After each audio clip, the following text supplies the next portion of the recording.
नामाची जादू, नावाची जादू. बघूयात यांच्या या हुकमी टेक्यांची दुसरी बाजू, दुसरी बाजू, दुसरी बाजू. नमस्कार, मी विक्रम गोखले. दुसरी बाजू या कार्यक्रमामध्ये आपल्या सगळ्यांचं पुन्हा एकदा मनपूर्वक स्वागत. मित्रांनो, या आमच्या जगामध्ये कलावंतांच्या विश्वामध्ये कलावंत जेव्हा हळूहळू मोठा व्हायला लागतो, प्रसिद्धीला यायला लागतो, तेव्हा त्याच्या मित्रांबरोबर त्याचे शत्रूसुद्धा वाढत राहतात. आम्ही असं समजतो की जेव्हा मित्रांपेक्षा शत्रू अधिक होतात त्यावेळेला खरोखरच कलावंत कुठल्या तरी एका विशिष्ट उंचीवर निघालेला असतो.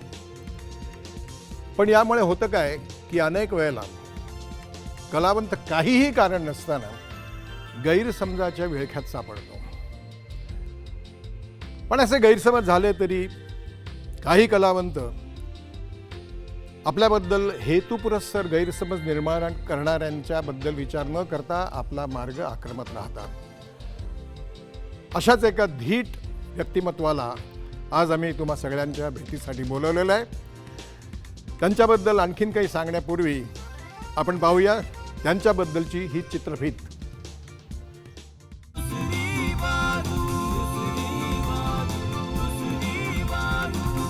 वैशिष्ट्यपूर्ण आवाजाचे धनी ज्येष्ठ अभिनेता रमेश भाटकर. संयत, शांत आणि आग्रही जीवन जगण्याची पद्धत. समुद्राची गाज ऐकत, पुस्तकांच्या सहवासात संध्याकाळी शांत वॉक घेत कोलाहलापासून लांब स्वच्छ आयुष्य जगतात. आवडत्या लोकांचा सहवास, पाळीव प्राण्यांचा मोह, घरात पाळलेलं मांजर, बोका म्हणजे त्यांचं जीव की प्राण. निवांत समयी त्यांचा वेळ त्यांच्याशी गुजगोष्टी खेळण्यात जातो. फावल्या वेळात झाडांना पाणी देणं हा त्यांचा आवडता छंद. स्नेहांच्या गाठीभेटी, संवाद असो, साधा सरळ जीवन प्रवास. अजूनही आवाजातला रुबाब आणि नजरेतला करडेपणा कायम ठेवणारे सुप्रसिद्ध अभिनेते रमेश भाटकर.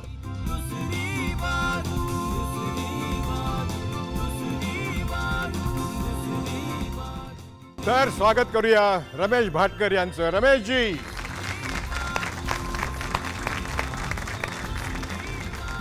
कसं आहेस? मस्त मजेत. तू कसं आहे? छान. आपण या कार्यक्रमामध्ये एकमेकाला आरोतोरे करूया. करेक्ट. हां, बेस. थँक्यू. या दुसरी बाजू या कार्यक्रमाला सुरुवात करण्यापूर्वी या कार्यक्रमाबद्दल थोडीशी माहिती देतो. आपण सगळे ज्या एका विशिष्ट कारणाकरता प्रसिद्धीमध्ये असतो, उंचीवर जात असतो, हे सगळ्यांना माहिती आहे, संपूर्ण जगाला हे माहिती असतं. परंतु हे असे आपण वर वर जात असताना, आपल्या मुक्कामाला पोचत असताना आपल्याला किती गोष्टींचा सामना करावा लागतो, किती संकटांना तोंड द्यावं लागतं, किती आनंदाचे क्षण आपल्याला वाटायला येतात, किती दुःखाचे येतात, किती विनोदी येतात, आणि आपण कसे घडलो आहोत याबद्दलची जी बाजू आहे त्याबद्दल आपण विशेष करून बोलणार आहोत. आणि ओघानेच मग आपल्या क्षेत्राबद्दलही बोलणार आहोत. हे आहे कार्यक्रमाचं स्वरूप. दुसरी बाजू. रमेश भाटकर यांचं जन्म ठिकाण काय, त्यांचा जन्म कुठे झाला, केव्हा झाला, आणि त्यांच्या आईवडिलांबद्दल रमेश भाटकर यांनी काही सांगावं, त्यांच्या आठवणी सांगाव्यात. मी म्हणजे माझा जन्म मुंबईतला, बरं. दादर.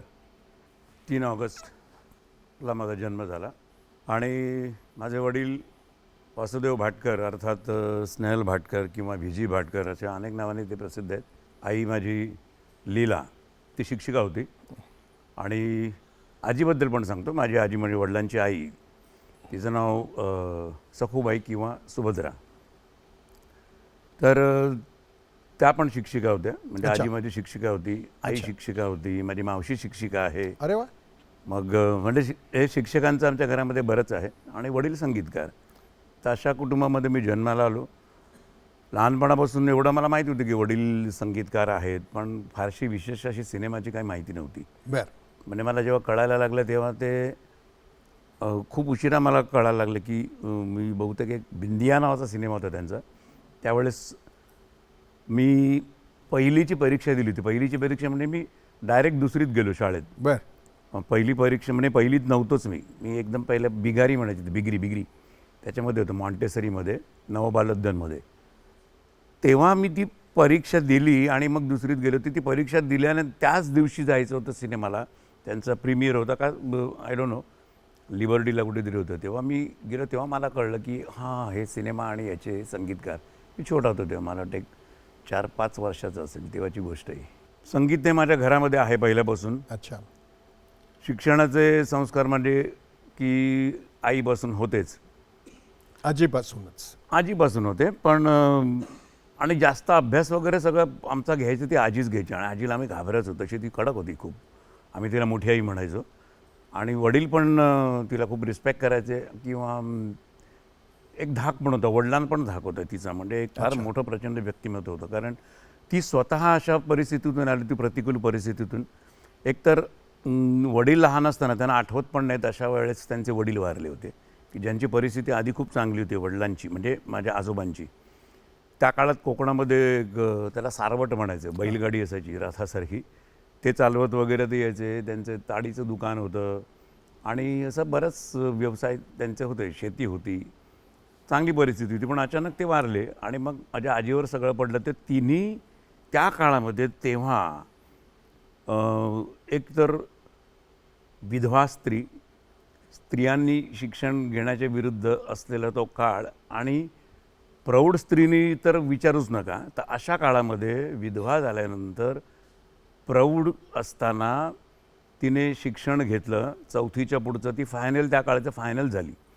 आणि आमचा समाज म्हणजे भंडारी समाजामध्ये असूनसुद्धा तिने त्यावेळेस फायनल केलं. लोकांच्या टीकेला सामोरा जात 2 मुलांना घेऊन जायची, जाताना लाकडं कुठेतरी तोडायची आणि मग ती ठेवायची तिकडे आणि येताना मग ते मुलं घेऊन यायचे आणि मग ती विकायची. असं करत करत त्यांनी वाढवलं 2 मुलांना तिच्या. त्याच्यामधून मग माझ्या वडिलांचं ते संगीताची आवड होती, ती तिच्या लक्षात आली, ती तिने जोपासली. एक हार्मोनियम आणली होती तिच्या मामांकरता, म्हणजे वडिलांच्या मामांकरता. वडिलांचे मामा कधीच शिकले नाहीत, चोरून हे वाजवायचे. एक दिवस कळलं की हे वाजवत आहेत वासू आपला, म्हणजे वासुदेव. तर मग तिने त्यांना शिकायला परवानगी दिली आणि ते वाजवायला लागले. असं करता करता त्यांनी प्रगती केली. HMAत नोकरीला लागले वादक म्हणून. मग तिकडे संगीतकार झाले. संगीतकार मग तिथे पुढे केदार शर्मा त्यांना भेटले. केदार शर्मांच्या कलकत्त्यावरनं ते आले होते, न्यू थिएटर्समधनं. आणि तिकडच्या एक झंडे खान नावाचे म्युझिक डायरेक्टर होते. त्यांचं कुठलं तरी त्यांना इथे ते आणू शकत नव्हते म्हणून काहीतरी 2 गाणी रेकॉर्ड करायची होती. ती वडिलांनी म्युझिक करून त्यांना रेकॉर्ड करून दिली. ते त्यांच्यावर खुश झाले आणि मग त्यांनी त्यांना सांगितलं की तुम्ही सेपरेट असं का नाही स्वतंत्र म्युझिक करत माझ्या सिनेमा करता. पण ते नोकरी करत होते. पण त्यांनी एकदा दिलं तर त्याच्यावरनं वाद झाला होता थोडा. म्हणून मग ते म्हटलं की मी काय देऊ शकत नाही, मी आपली नोकरी माझी बरी आहे. HMAमध्ये नोकरी करत होते. पण मग ते म्हटलं मग तुम्ही नाव बदलून द्या ना, काय कळणार आहे कोणाला. आणि तेव्हा माझ्या बहिणीचा जन्म झाला होता, तिचं नाव स्नेहल होता.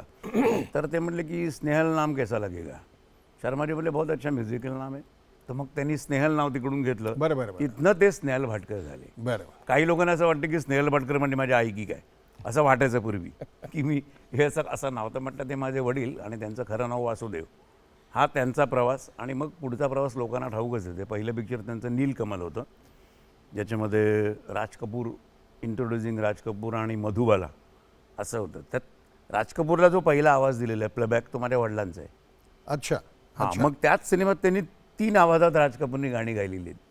त्यातले एक मुकेशने गायलेलं आहे, एक नारायण दत्त म्हणून आणि एक माझे वडील बाबांनी. हां. आणि मग ते अण्णा मी त्यांना म्हणतो. मग अण्णांनी त्याच्यामध्ये गाणं म्हटलं होतं. पण असे मग सोहागरात झालं पुढे.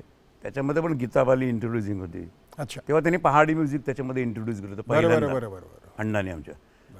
कारण पंजाबी म्युझिक तेव्हा चालू होतं किंवा बंगाली म्युझिकाचा एक पगडा होता. तर त्यावेळेस त्यांनी पहाडी म्युझिक पहिल्यांदा इंट्रोड्यूस केलं होतं अण्णांनी. म्हणजे याची कोणी दखल नंतर पुढे घेतलेली नाही, पण मला माहिती आहे. आणि पण ते प्रसिद्धीपासून लांब असल्यामुळे तसं लोकांना कळलं नाही. म्हणजे खंत आहे खरं तर. वडिलांना जी प्रसिद्धी मिळायला हवी होती की त्याच्याबद्दल माहिती. काही मला असं वाटतं की बाबांनी याची काही फारशी तमा बाळगली नाही की मला प्रसिद्धी मिळाली नाही वगैरे. कारण मी आय नो युअर फादर. आणि त्यांना कॉम्प्लेक्स कधीच नव्हतं पहिली गोष्ट. त्यांनी जे संगीत दिलेलं आहे, मराठी सिनेमा असो किंवा हिंदी चित्रपट असो, त्याच्यातलं एखादं तुला आठवतंय का गाणं? मला त्यांची सगळीच गाणी आठवतात. म्हणजे एखादा गडक बी हातात म्हटली तर तुमचा कार्यक्रम पूर्ण नाही तुम्हाला. पण पहाडी त्यांनी दिलं होतं की रूम झुममत वाले बादल. ती गाणी आताच्या कोणाला लोकांना माहिती नसेल, पण आताची पिढी आणि मागची पिढी यांना जर माहिती पाहिजे असेल तर थोडीशी अशी प्रसिद्ध गाणी म्हणायला लागतील. बरोबर. त्यातलं म्हणजे एक प्रसिद्ध म्हणजे ज्याची ओळख ते एक गाणं जरी दिलं असेल तरी त्यांची ओळख झाली असते, ते म्हणजे हे कभी तन्हाइयों में यूं हमारी याद आएगी, अंधेरे छा रहे होंगे कि बिजली कौंध जाएगी कभी तन्हाइयों में यूं. शाळेत असताना तू संगीत वडिलांकडून शिकवत होतास असं मी ऐकलंय. त्याबद्दल आपण एक छोटीशी विश्रांती घेणार आहोत आणि नंतर बोलणार आहोत, ठीक आहे? दुसरी बाजू, दुसरी बाजू, दुसरी बाजू, दुसरी बाजू. हा, तर रमेश, तुझं बालपण, तुझं शिक्षण, शाळा, कॉलेज आणि नंतर मग नोकरी याबद्दल सांगशील तर बरं होईल. सांगतो, माझं बालपण खूप मजेत गेलं. म्हणजे आपण पुस्तकात वगैरे वाचतो ना, की म्हणजे त्या काळात मी पण वाचायचो पुस्तकात की ज्या गमती असतात वाडी वगैरे वगैरे वगैरे, त्या काळातला मी आहे. जेव्हा वाड्या होत्या मुंबईत, जेव्हा मुंबईमध्ये रस्ते धुतले जायचे, हो हो, रस्त्यावर येऊन तो दिवा लावून द्यायचा माणूस. गाड्यांची वर्दळ एवढी नव्हती. आम्ही रस्त्यावर क्रिकेट खेळायचो. विक्टोरिया टांगा होता तेव्हा, ट्राम होत्या. ट्राम होती, नंतर मळे होते, विहिरी होत्या. तो काळ पाहिला मी. म्हणजे मी दादरला राहत असून सुद्धा हे सगळं वैभव आजूबाजूला होतं. म्हणजे आम्ही खेळायचो ते ह्या झाडावरून त्या झाडावरून उड्या वगैरे पण मारलेले आहेत. त्या काळामध्ये वडिलांचं हे चाललेलं होतंच. शाळा पण जवळ असायची. मी म्युन्सिपाल्टीमध्ये शिकलो पहिल्यांदा, कारण माझी आई कॉर्पोरेशनच्या शाळेत शिकवत होती. त्यामुळे साहजिक मी पण कॉर्पोरेशनच्या शाळेमध्ये होतो. 4थीपर्यंत मी कॉर्पोरेशनमध्ये होतो शाळेत. मग मी हायस्कूलमध्ये गेलो. माझी शाळा म्हणजे महाराष्ट्र हायस्कूल नंबर 2 आगर बाजारमध्ये आधी. त्या शाळेमध्ये मी SSC पर्यंत होतो. SSC झाल्यानंतर मग मी कॉलेजला गेलो होतो, कीर्ती कॉलेजमध्ये गेलो. ते माझ्या घराच्या समोरच होतं. आम्ही कीर्ती कॉलेजच्या समोर राहतो. तर तिथे माझं सगळं जवळच होतं सगळं. मी चाळीत राहत होतो. त्यामुळे अशा सगळ्या गोष्टींना नंबर लावणे वगैरे वगैरे वगैरे.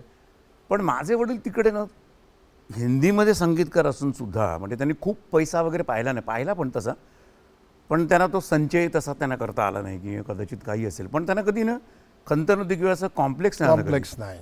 त्यामुळे त्या घरी त्यांना बोलवताना कोणाला जरी बोलवलं त्यांना असं वाटायचं नाही का आपण या घरात कोणाला कसं बोलवलं. फारच ग्रेट माणसं होते ती. कारण नूतन पण आमच्या घरी ते आलेली मला आठवते. कारण ते छबिली पिक्चर जो होता त्यांचा, त्या छबिलीमध्ये नूतनने गाणं गायलं होतं. तर ते शिकायला ती यायची आणि कधी कधी भेटायला यायची नूतन. त्यामुळे आम्ही असं बघायचो की नूतन त्या घरामध्ये आलेली आहे तिकडे. तर त्या घरामध्ये मी वाढलेलो होतो. तर तिथे छान झालं माझं बालपण. मी असं कधीच म्हणणार नाही की मला जे काय हवं ते सगळं आईवडिलांनी दिलं. सशक्त वातावरण दिलं. जे काय करायचं ते केलं. शाळेमध्ये असताना मी खो खो खेळायचो. आमचे गोसावी सर म्हणून होते, त्यांचे माझ्यावर एक संस्कार खूप झाले होते. खेळ आणि SSC म्हणून होतं, ऑक्झिलरी कॅडेट कोर्प्स, म्हणजे NCC सारखं. हां, त्याच्यामध्ये मी होतो. त्यामुळे मला शिस्त ती काय असते, मिलिटरीची शिस्त वगैरे वगैरे, एक वळण म्हणतात ना, एक तुम्हाला एक घरचं वळण असतं, एक शिक्षकांचं वळण असतं, आणि पुढे लग्न झाल्यानंतर तुमच्या पार्टनरचं एक असतं, म्हणजे संस्कार हे एकमेकांवर होत असतात. तर त्या गोसावी सरांचा माझ्यावर संस्कार खूप चांगला झाला असं माझं मत आहे. कारण त्यांनी मला खेळण्याकडे वळवलं. अच्छा. मी पुढे विजय क्लबमध्ये खो खो खेळत होतो. अच्छा. तर विजय क्लबमध्ये मी असताना मुंबई सिटी डिस्ट्रिक्ट त्याला सिलेक्ट झालो होतो. कॉलेजमध्ये असताना मी युनिव्हर्सिटीला सिलेक्ट झालो होतो. तर मी खो खो चांगला खेळायचो. माझ्याबरोबर ते सतीश पुळेकर पण होता. आणि नाना पाटेकर त्याच्यावर येऊन असा कट्ट्या बिट्ट्यावर बसलेला असायचं त्यावेळेस. म्हणजे आम्ही तेव्हापासूनची आमची ती ओळख होती. आणि त्याच्यातनं कोण पुढे कोण होईल का माहीत नव्हतं, म्हणून आम्ही ॲक्टर्स झालो. तू वडिलांच्याकडे अण्णांच्याकडे तू संगीत शिकवत होतास हे मला माहिती आहे. तर ते किती दिवस किती वर्ष शिकलास आणि मग मध्येच सोडून का दिलंस? नाही, मी वडिलांकडे गाणं शिकत नव्हतो. मला असं वाटायचं, आईला पण वाटायचं रमेशने गाणं शिकावं माझं ऐकून. हां, तर ते घरी चाल जेव्हा लावायचं ते बाजूला मी बसलेला असायचो हमखास आणि ते मला चाली ऐकवायचे. मला माहिती होती चाली कशा लावायचे आणि त्यांना माहिती असायचं की मी ऐकतोय. माझं जरी लक्ष नसेल, मी समजा तिकडे असं झोपलेला वगैरे असलं तर दोघांना माहिती असायचं, आईला आणि वडिलांना, की हा ऐकतोय. आणि मग ते मला विचारायचं सुद्धा की कसं झालं वगैरे. इतरांना गाणं शिकवताना मी ऐकलंय, पण मला शिकवण्याकरता त्यांनी वेगळा वेळ काढला. अच्छा. नाही, मला टिळक संगीत विद्यालय आहे दादरला. बरं. टिळक गुरुजी होते, त्यांच्याकडे मी गाणं शिकायला गेलो. पण मी खूप लहान होतो, बरं. 4 वर्षांचं होतो. संध्याकाळची वेळ असायची आणि काय कोण जण मला तिकडे नव्हतं, झोप यायची. मग माझे काका यायचे आणि मला खांद्यावर घेऊन झोपेतल्या तसाच घरी घेऊन यायचे. त्यामुळे माझं गाणं अर्धवट राहिलं. थोडीशी पेटी शिकलो होतो मी. मग त्यांना असं वाटलं की आता दुसरं काहीतरी शिकेल. तर मी रामप्रसाद शर्मा म्हणजे आम्ही त्यांना बाबा म्हणायचो, म्हणजे प्यारेलाल जे आहेत संगीतकार, त्यांचे वडील बरं. रामप्रसाद शर्मा प्यारेलाल आमच्या शेजारच्याच बिल्डिंगमध्ये राहायचे, अहमद मेन्शनमध्ये. ती पण चाळच होती, ते चाळीतच राहायचे.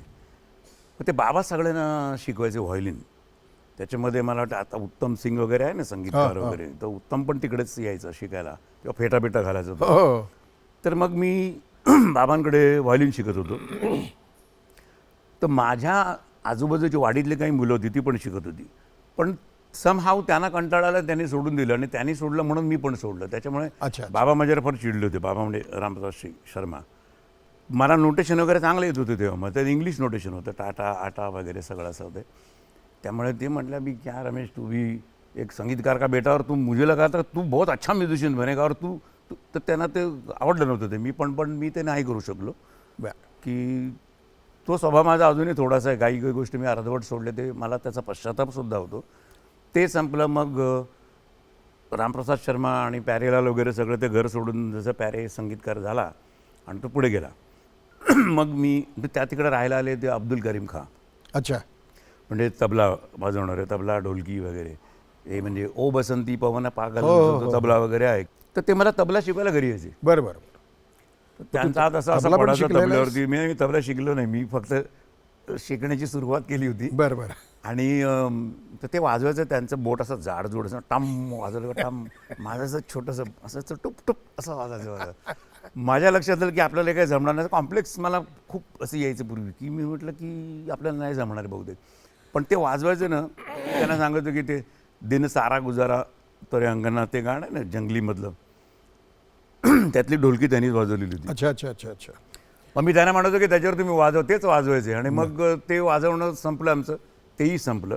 आणि मग त्यांच्या लक्षात आलं की आपल्या मुलांनी आता काय शिक्षण वगैरे यातलं सोडलेलं दिसतंय गाण्याचं. आणि वडील खूप नर्वस झाले होते माझे. तर रमेश, शिक्षण पूर्ण झाल्यानंतर काय ठरवलंस? म्हणजे नोकरी करायची की काय करायचं? कीर्ती कॉलेजला असतानाच मी फर्स्ट इयरला असतानाच मी खो खो किंवा मी ॲथलेटिक चॅम्पियन पण होतो. मी पोहायचं चांगला. तर त्याच्यामध्ये जास्त माझं लक्ष गेलं आणि शिक्षणाकडे कमी गेलं. त्याच्यामुळे आईला पण काळजी वाटायला लागली, आता काय करणार पुढे कळत नाही. का त्या वर्षी मी नापास झालो परत. मग काही लोकांनी सांगितलं की तू टेल्कोत जा, अच्छा, तिकडे अप्रेंटिसशिप कर वगैरे वगैरे वगैरे वगैरे. तर मला काहीच माहीत नव्हतं ॲक्च्युली अप्रेंटिसशिप काय आणि काय वगैरे. म्हटलं ठीक आहे, आमच्या ओळखीचं पण तिकडे होते पेडणेकर सर म्हणून. सो मग मी पुण्याला गेलो टेल्कोत. अच्छा. मग तिकडे अप्रेंटिसशिप केली. म्हणजे कुटुंबासह नाही, तू एकटा गेलो. हॉस्टेलमध्ये राहत होतो. आमचं तिकडे पिंपरीला हॉस्टेल होतं. तेव्हा काहीही नव्हतं इकडे, जंगलसारखंच होतं त्या काळामध्ये. आता खूप झालं, पिंपरी चिंचवड खूप डेव्हलप झालं आहे.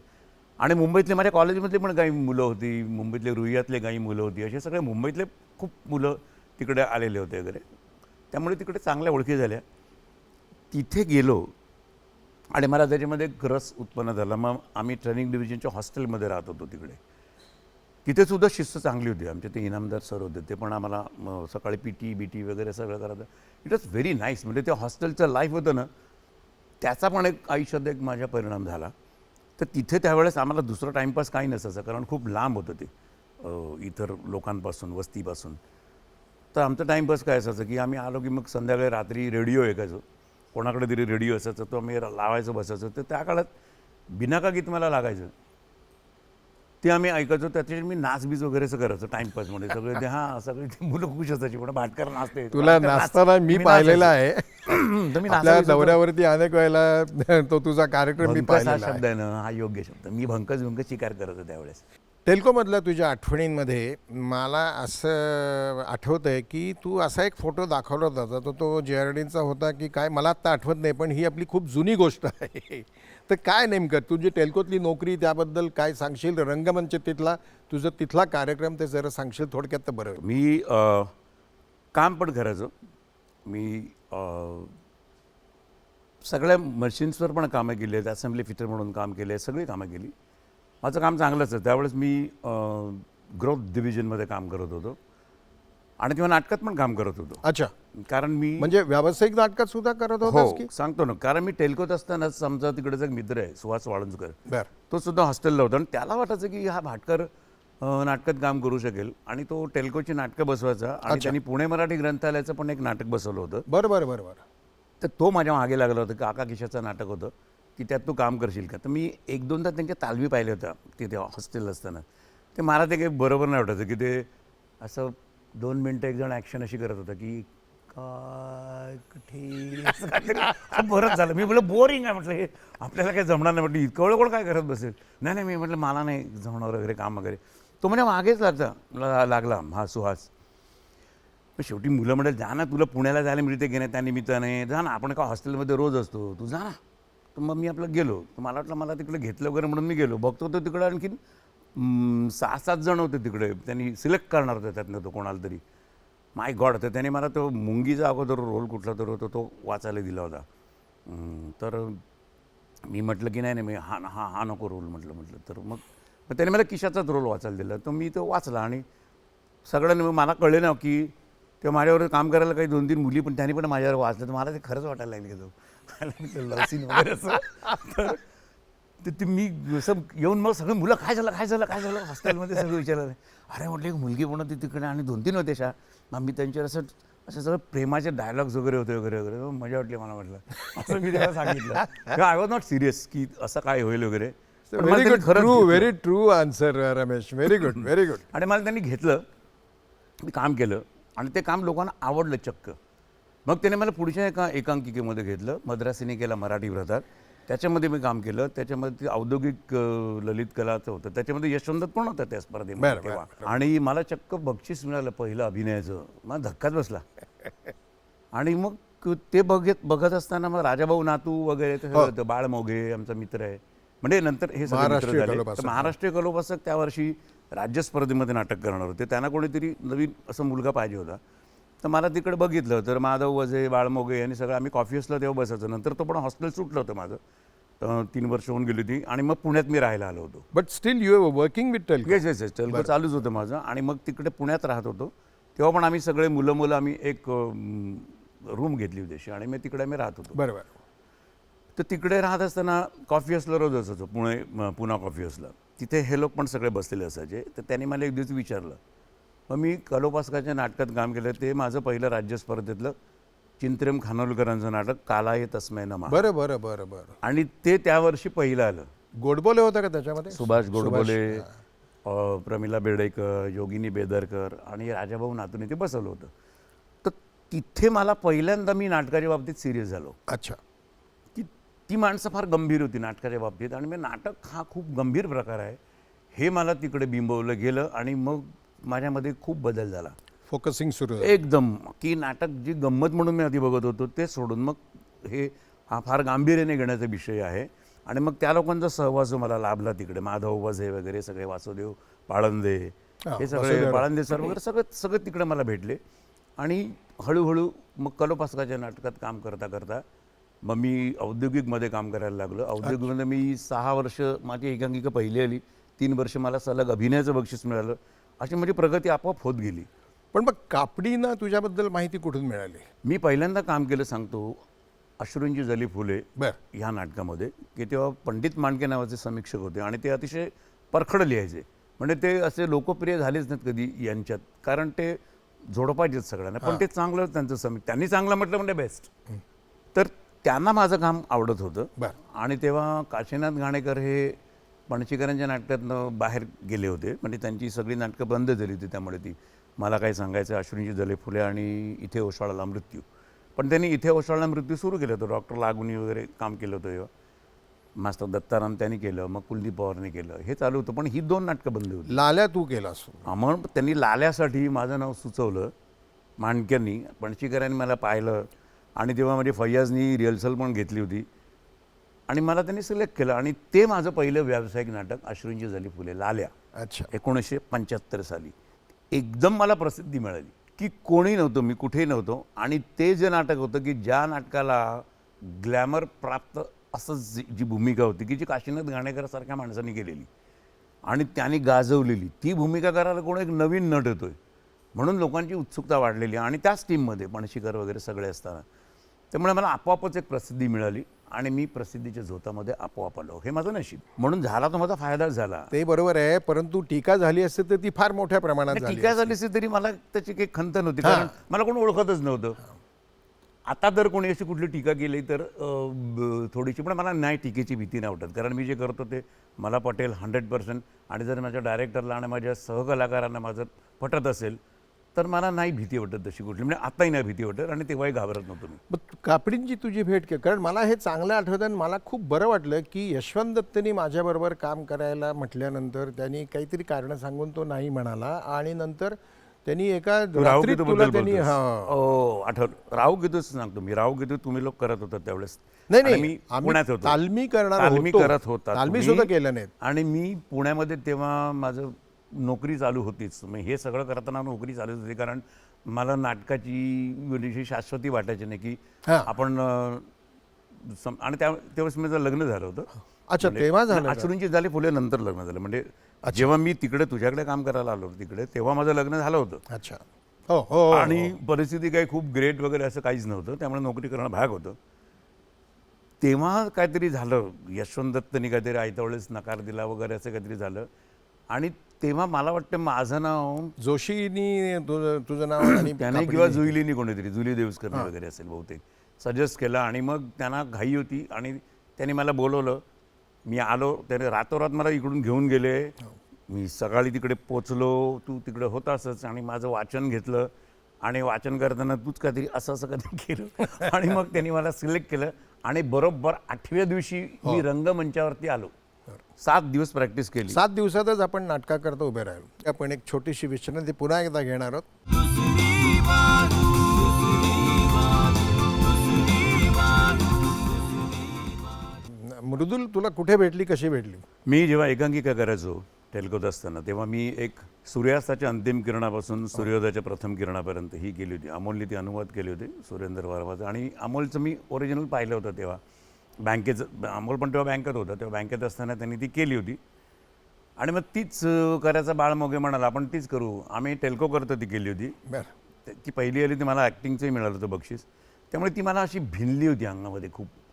आणि ही मृदुला बेहरे आधीची, ही आधी मुंबईमध्ये एल्फिस्टनला होती, रुईयाला होती आणि इथे तिला नाटकाची, म्हणजे मी काही नाही, ती पहिली खरी नाटकातली आहे ती. म्हणजे तिच्या अंगात खरं नाटक भिनलेलं आहे, माझ्या अंगात एवढं काही भिनलेलं नव्हतं. तर ती एकांकिका करायची. त्यावेळेस ती उन्मेषमध्ये काम करत होती, नंतर शापित वगैरे अशा एकांकिका तिने खूप केल्या होत्या. तर मुंबईतल्या लोकांना ती सगळ्यांना माहिती होती. विजयाबाईंचं शिबिर पण तिने त्यावेळेस केलेलं होतं. तिच्या वडिलांच्या बदल्यावायच्या म्हणले, तिचे वडील जस्टिस बेहरे, हां तुझे सासरे, हां ते डिस्ट्रिक्ट जज होते. पण तेव्हा त्यांची बदली झाली होती, ते पुण्याला आले होते आणि पुण्यात आल्यानंतर मग ते साहजिक ती पण आले आणि मग तिने कॉलेज बदललं, ती फर्ग्युसनला आली. आणि तिला नाटकात काहीतरी करायचं तर बाळमुगेची तिची ओळख होती आधीची. तर बाळमुगे म्हणलं अरे ती मृदुला बेहरे आली पुण्यावरनं, तिला काहीतरी करायचं होतं, आपण ती सूर्यास्त तिला दिलं, तू बसवशील? म्हटलं बसवतो. आणि मग मी धावत तसं ती आलो. तर तिचं पहिलं मी तिला पाहिली, मी स्टेजवर पाहिली, मात्र मृदुलाला पाहिली. ती तिची एक एकांकिका चालली होती कुठली तरी बँक ऑफ महाराष्ट्र करता, तर मी बघायला गेलो होतो. ती मला ते अख्ख्या नाटकातनं ती खटकली म्हणजे अशा अर्थी की इतकी चांगली मुलगी अशा या बाजूच्या वातावरणात मला ती बरोबर वाटली. म्हटलं काय मस्त मुलगी, म्हटलं अशी वगैरे असं आणि डोक्यात नव्हतं काहीच. आणि मी बाळमुगे अरे हीच ती मृदुला बेहरे आणि तिलाच ते करायचं आहे. तर म्हटलं हो करूया म्हटलं. तुम्ही लगेच कॉफी हाऊसला तिकडे आलो, तिला फोटो पण दाखवले, उत्साह. ती नंतर मला म्हणाली, मला कळलं की तुझं जरा इंटरेस्ट वाढलेला दिसतोय. आणि मग मी तिची ती एकांकिका बसवली फर्ग्युसन कॉलेज करता. तिथे माझी तिची ओळख, ती प्रेमात पडली माझ्या. तुझं पहिलं दिग्दर्शन? हां, माझं पहिलं ते दिग्दर्शन.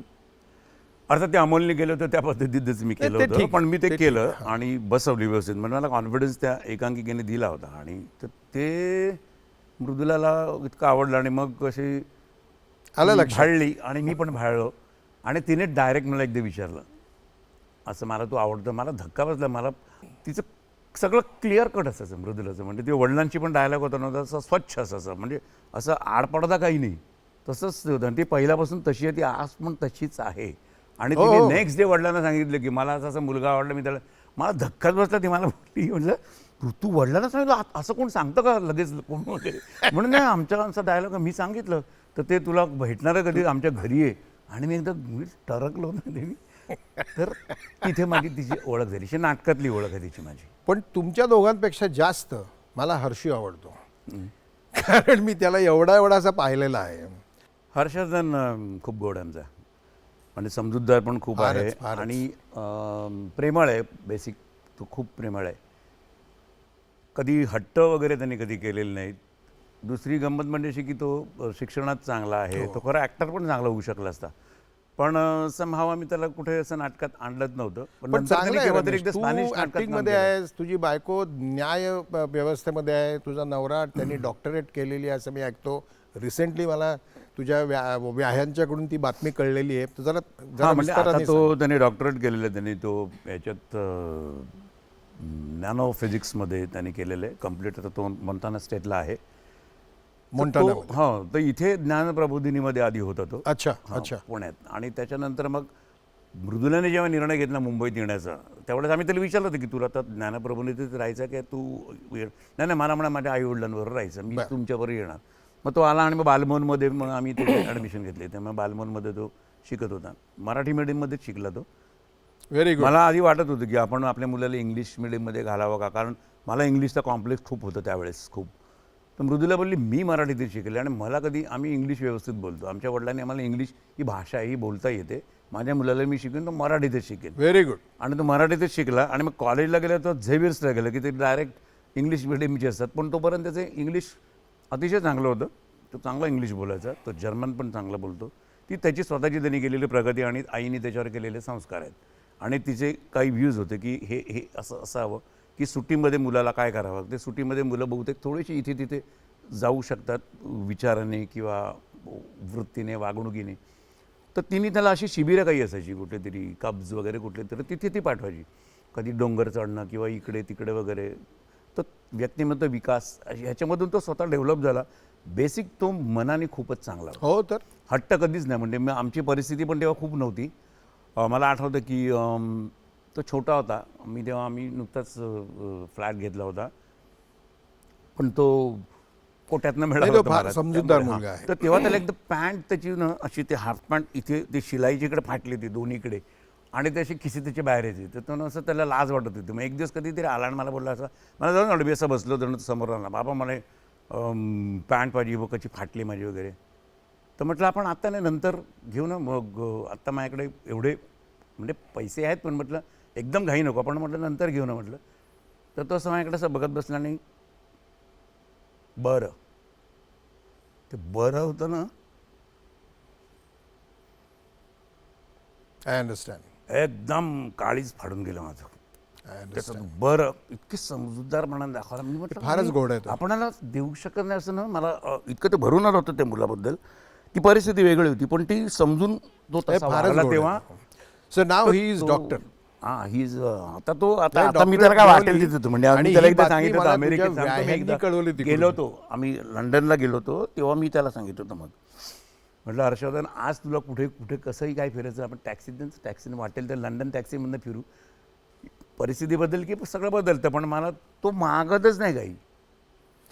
तो मागतच ग्रेट. नाही. आणि मग त्याला मी आता सांगतो की तू घे काहीतरी घे, तर काहीच नाही. आणि ती चांगली आहे पद्धत. म्हणजे जेव्हा त्याला काही ठराविक हवं असतं तेवढं तो करतो, पण मला तो ॲटिट्यूड तो आवडतो त्याचा. अरे तो फारच छान मुलगा आहे. मी पण नाही मागत खरं तर. मला पण असं नको असतं. म्हणजे काय आपल्याला फार लागत नाही.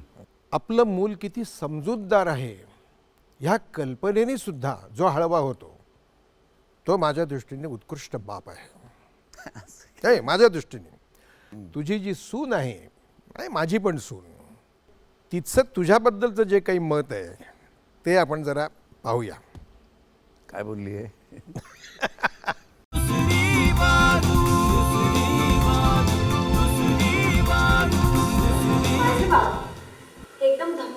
स्वभावाचे. तसे ते माझे सासरे आहेत, पण माझा रिलेशनशिप त्यांच्याबरोबर माझ्या वडिलांसारखं आहे. He is extremely friendly, very supportive आणि ते माझे फ्रेंडसारखे आहेत. त्यांच्या प्रोफेशनमध्ये ते इतके हार्डवर्किंग आहे. मी त्यांना घरी बघितलं आहे की ते कसले आपले डायलॉग्स इकडे प्रॅक्टिस करतात आणि सगळ्या गोष्टी बरोबर घेऊन चालतात. म्हणजे फॅमिली आणखी प्रोफेशन हे सगळं त्यांचं बॅलन्स्ड असतं.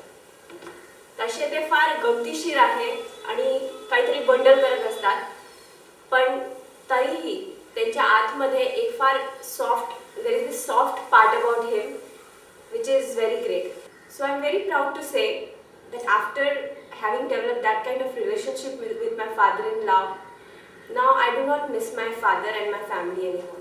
दुसरी बाजू, दुसरी बाजू, दुसरी बाजू.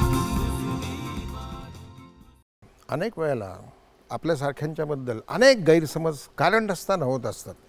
गैरसमज काय आहेत, काय होतात त्याच्याबद्दल आपण बोलायला नको. हे का होतात असं तुला वाटतं? एक असं सांगेन की पहिले मी काही जे रोल केले होते ना त्याच्याबद्दल काही लोकांच्या मनात असं आहे की हा कडक असेल, अमुक असेल, तमुक असेल.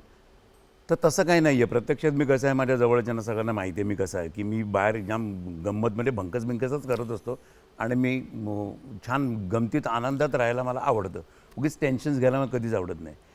हे एक अपार्ट म्हणजे ते वेगळं. पण जे दुसरे गैरसमज काही लोकांचे काय आपल्याबद्दल होतात त्याचं कारण असं आहे की मी परखड आहे. मला ना असं मनात ठेवून काहीतरी बोलायचं आणि मग वागायचं आणि मग नंतर बोलायचं. मी असेल ते जिकडे तिकडे जिथल्या तिथे बोलतो. होतं काय, भाषा थोडीशी चुकते. म्हणजे आता मी जर काय म्हणणार की तू जे बोलशील ना तर तू म्हणशील अरे वेड आहेस का तू. हे बघ, ह्या गोष्टी अशा असतात ना की हे जरा चुकलं तुमचं ना, आणि त्यामुळे मला ह्या गोष्टीचा त्रास होतो. तुम्ही असं करू नका, ही चूक करू नका, किंवा असं काहीतरी बोलची मी अरे काय कळतं का वगैरे असं माझं जरा ते चुकतं मध्ये, ते चुकतं खूप. पण माझ्या मनात काहीच नसतं. पण मी जे बोलतो ते इतर कोण बोलत नसतील ते मी बोलणं आवश्यक समजतो. कारण काही गोष्टी असतात की मला परफेक्शन आवडतं. त्याच्यामध्ये मग आपापली ड्युटी जर आपापली कोणी जर चुकवली किंवा मुद्दाम कंटाळा करत असेल तर ते मला आवडत नाही. मग मी त्या गोष्टी तिकडे बोलतो. मग ते निर्माता असेल, डायरेक्टर असेल, माझा सहकलाकार असेल किंवा मी चुकलं तरी मी माफी, म्हणजे मला बायकोनी 2-3 वेळा माफी मागायला लावली आहे जाहीर. मी कोणाचा जर अपमान केला असं तिने पाहिलं समोर आणि तिला वाटलं का अपमान झाला आहे, ती मला म्हणते रमेश तू माफी मागितली. मी असं 4 चौघात मागायची, 4 चौघात बोलल्यास तर 4, आणि ती मला माफी मागायला लावलेली आहे तिने. हे ती मला करायला लावते ना, हे मला माहिती आहे. त्यामुळे असं काही जे माझ्याकडून बोलणं होतं ना माझ्या मनात नसतं. मी त्या माणसाबद्दल राग पण नसतो, माझं काहीच नसतं. त्यामुळे मी खूप नुकसान पण भोगलेलं आहे. स्वतःची बाजू मांडण्याकरता जेव्हा आपण कोर्ट केसेस वगैरे जे होतं ना, मग त्यावेळेस ना अशा त्या बाजू त्यांना, आणि मी समजून घेतलं की हे केवळ मला इन्व्हॉल्व करण्याकरता त्याच्यामध्ये, कारण माझे सासरे तेव्हा न्यायाधीश पण होते आणि मग माझं नाव आलं की ते बाजूला होतील अशा करता हे लोक असे करतात आणि मला त्याचा आता काहीच वाटत नाही. नंतर माझ्यावरती अनेक काही गोष्टींवरती असे आरोप पण झालेले आहेत, पेपरमध्ये बदनामी पण झालेली आहे आणि मला माहिती होतं अशा काही गोष्टी घडलेल्या नाहीत, पण तरीसुद्धा मीडियानी आणि सगळ्यांनी मिळून माझ्यावरती इतका हल्लाबोल केला होता की मला कळत नव्हतं अशा वेळेस तुम्ही बाहेर उभे कसे राहणार आयुष्यात. तेव्हासुद्धा माझ्या बायकोने मला अतिशय जवळची म्हणजे अशी साथ दिली आणि मला हिंमत दिली की असं नाही येतं का, आपण घाबरायचं का, आणि म्हणून मला नाही भीती वाटत. Very good. आपण आणखीन पुढे चर्चा करणार आहोत. त्याच्यापूर्वी पुन्हा एकदा थोडीशी विश्रांती घेणार आहोत. दुसरी बाजू, दुसरी बाजू, दुसरी बाजू, दुसरी बाजू. रमेशजी, मी तुम्हाला आता पटापटा काही प्रश्नांची उत्तरं विचारणार आहे.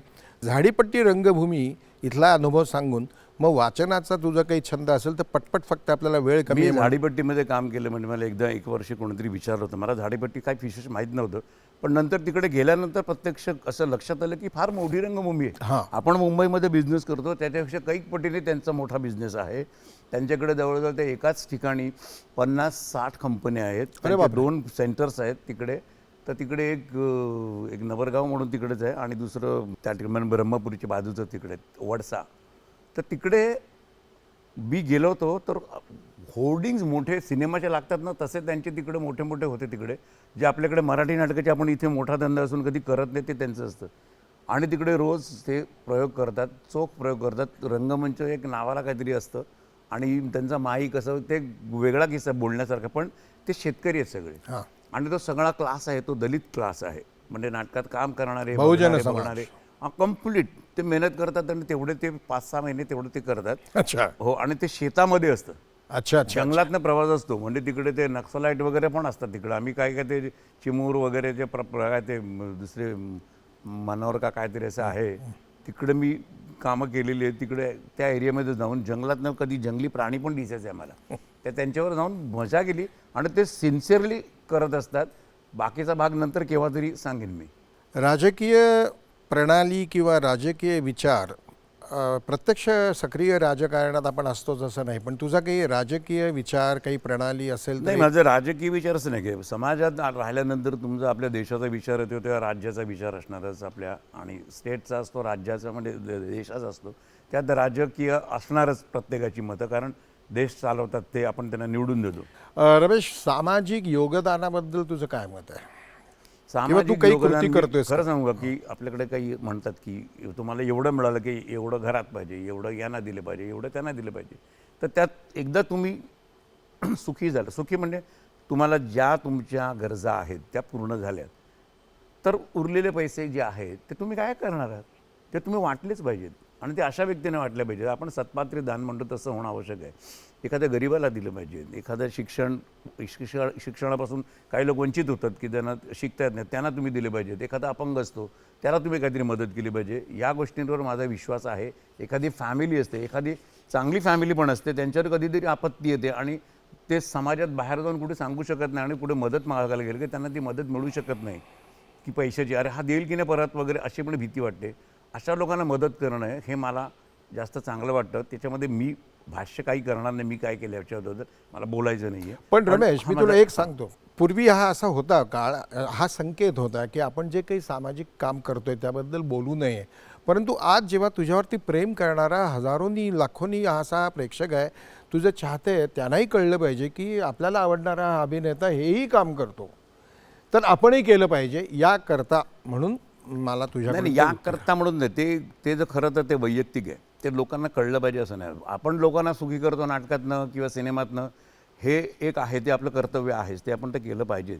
आता पण दुसरी बाजू म्हणून जर बोलतो तर मी म्हणेन की मी वाचनाबद्दल बोलीन नक्कीच, की त्यांना जर वाचलं, मी वाचतो तर मला आवडेल की त्याने पण वाचावं. कारण ही आवड मला पहिल्यापासून होतीच, लहानपणापासून. आई माझी खूप वाचायची. आता माझी बायको खूप घरामध्ये वाचते. शिक्षक बरेच होते, त्यामुळे ते बरोबरच आहे तुझं. आपण आता रॅपिड फायर ज्याला म्हणतात, फटाफट प्रश्नांची उत्तरं द्यायची, तिकडे वळतो. तुझ्या पहिल्या चित्रपटाच्या दिग्दर्शकाचं नाव? बाबा पाठक. तुझं आवडतं पुस्तक? माझी आहेत बरीच पुस्तकं, पण तरी मला हल्लीच्या याच्यात किरण नगरकरचं कक्कल म्हणजे मराठीत वाचलं होतं मी. म्हणजे आवडता लेखक तोच म्हणायचा का? नाही, आवडत लेखक बरेच आहेत. जेफ्री आर्चर पण आहे. मी बऱ्याच गोष्टी वाचतो. मी अर्नाळकर पण वाचतो. एन्जॉय केलेलं एखादं नाटक तुझं? मी एन्जॉय केलेलं नाटक आहे अश्रूंची जली फुले, उघडले स्वर्गाचे दार आणि राहुगीत. आवडता अभिनेता? दिलीप कुमार. आवडती अभिनेत्री? आवडती अभिनेत्री आणि नूतन. आयुष्यात करायची राहून गेलेली एखादी गोष्ट? हे बऱ्याच गोष्टी आहेत. बऱ्याच गोष्टी करायच्या राहून गेल्या आहेत, की काही समजा काम करायचं असेल ते राहून गेलं आहे, किंवा काही लोकांसाठी काही करावं वाटलं असेल, ते माझ्या मनात आहेत. त्या गोष्टी करेन मी. राहिलेलं नाही ते, म्हणजे राहून गेलं महाराष्ट्राचे करेन. सध्याचे गृहमंत्री? सध्याचे गृहमंत्री फडणवीस आहेत, कारण म्हणत त्यांनी अजून ते कोणाला दिलेलं नाही खातं, माझ्या मते त्यांच्याकडेच आहे ते. एखादी दुसऱ्यांनी केलेली भूमिका जी तुला करावीशी वाटत होती किंवा करायची वाटते, अशी कुठली भूमिका? हॅमलेट आणि सुधाकर. एखादी व्यक्ती किंवा वस्तू किंवा गोष्ट ज्याबद्दल तुला भीती वाटते? एकांत. स्वतःमध्ये बदल करायचं ठरवलं असतं, काय बदल करशील? स्वभाव मी पटकन जे व्यक्त होतो लगेच ना, ते मला व्हायला नको आहे असं माझी इच्छा आहे, की मी पटकन चिडतो किंवा काय होतं ना, आणि नंतर मला त्याचा म्हणजे लक्षात येतं की अरे हे असं नको होतं. दुसऱ्या क्षणाला मला ते कळलेलं असतं, पण तो पहिला क्षण निघतो ना. दूरदर्शनबद्दल तुझा अनुभव आणि तुझं मत? दूरदर्शन तर माझा काय हे जन्मस्थळ आहे असं म्हणून मी, की मी पहिला जो कॅमेरा फेस केला तो दूरदर्शनचाच केला. अच्छा. कारण मी नाटकात वगैरे काम करत होतो आणि मी स्वतःला बाहेरनं कसं बघायचं ते मला माहीत नव्हतं, कारण मी कॅमेरा फेस केला नव्हता. असं ते याकूब सईद तेव्हा इकडे होते आणि माझे वडील तेव्हा इथे येत होते दूरदर्शनला. तर मला वाटते केदार शर्मांचंच कुठलं तरी एक ते शूट करत होते, कुठली तरी फिल्म करत होते. मला वाटतं आता ते तुमचे डायरेक्टर आहेत मुकेशजी शर्मा, ते सुद्धा तेव्हा त्यावेळेस होते त्यांच्याबरोबर. तर मी तेव्हा पुण्यातनं सहज आलो होतो. मला म्हटलं दूरदर्शन केंद्र बघायचं म्हणून मी आलो होतो. आणि तेव्हा याकूब सईद आणि माझे वडील काहीतरी बोलत होते की याकूब सईद बोलताना असे असे असे दोनदा तीन माझ्याकडे बघितलं आणि विचारलं कोण आहे. मग वडिलांनी झालं मुलगा. मला ना नाटकात कधी काम केलं आहे म्हटलं केलं आहे. करशील म्हटलं करेन. मग कुठल्या नाटकात काम केलं म्हटलं अश्रुंजली फुले. कॉन्सरल म्हटलं लाल्या. त्याने मला स्क्रिप्ट दिलं, मी केलं. पियानो नावाचे मला अजून आठवत होते, मी आणि वंदना पंडित तिन्ही कधी केलेलं नव्हतं. आणि मग वंदना पंडितला पहिला सिनेमा मिळाला, त्यामुळे बघितल्यानंतर ते पडद्यावरती शरद पिळगावकरांचा अष्टविनायक आणि मला मिळाला चांदोबा चांदोबा भागलास का. हे दूरदर्शनचं आमचं दर्शन तिकडे झाल्यामुळे आम्हाला तो पहिल्यांदा सिनेमा मिळाला. तू दूरदर्शन स्मॉल स्क्रीन हा काय असतो हे तू दूरदर्शनवर अनुभवलंस. हो, स्मॉल स्क्रीन म्हणजे पण मी पहिले जे शूटिंग केले होते ते सिनेमाचं होते. नाही, नाही, ते असू कॅमेरा दे. सिस्टीम नव्हती, ते वन असू दे. कॅमेरा. पण चॅनल्स पैकी पहिलं म्हणजे दूरदर्शन. दूरदर्शनमुळे मला प्रसिद्धी भरपूर मिळाली. मी लोकांना माहीत झालो, कारण माझ्या आयुष्यात जे स्टेप्स आहेत सगळ्या, जे पुढे पुढे एक एक हे पहिले तर हेच होतं. त्याच्यानंतर माझं ते हालं इन्स्पेक्टर आलं, त्याच्यानंतर मला खूप प्रसिद्धी मिळाली. मग पुढे आणखीन वाढत गेली ती, मग इतर चॅनल्सवर मिळाली वगैरे. पण इथली म्हणजे जी पहिली त्या काळात फक्त 13 एपिसोडमध्ये हालं इन्स्पेक्टर लोकांना घरोघरी पोचलं होतं. रमेश, तुझ्या इतक्या व्यस्त व्यापारात असलेला तू, तुझ्या व्यस्त दिनक्रमातून तू माझ्याकरता आणि या कार्यक्रमाकरता वेळ काढलास, म्हणून दूरदर्शनतर्फे आणि दुसरी बाजू या कार्यक्रमाच्या निर्मात्यांतर्फे आणि आमच्या सगळ्या प्रेक्षकांच्या तर्फे मी तुझा मनपूर्वक आभारी आहे. I wish you all the best for everything you do in your life. Very good. Thank you. आणखीन एक काम आहे, तिथे बसून ह्या पुस्तकावरती या कार्यक्रमाबद्दल तुझं जे काही मत झालेलं आहे ते तू लिहायचं आहेस आणि त्याच्या शेजारी मी तुझा फोटो लावणार आहे. इथे कोण कोण येऊन गेले त्याचं एक रेकॉर्ड तयार करणार आहे. हां, बस.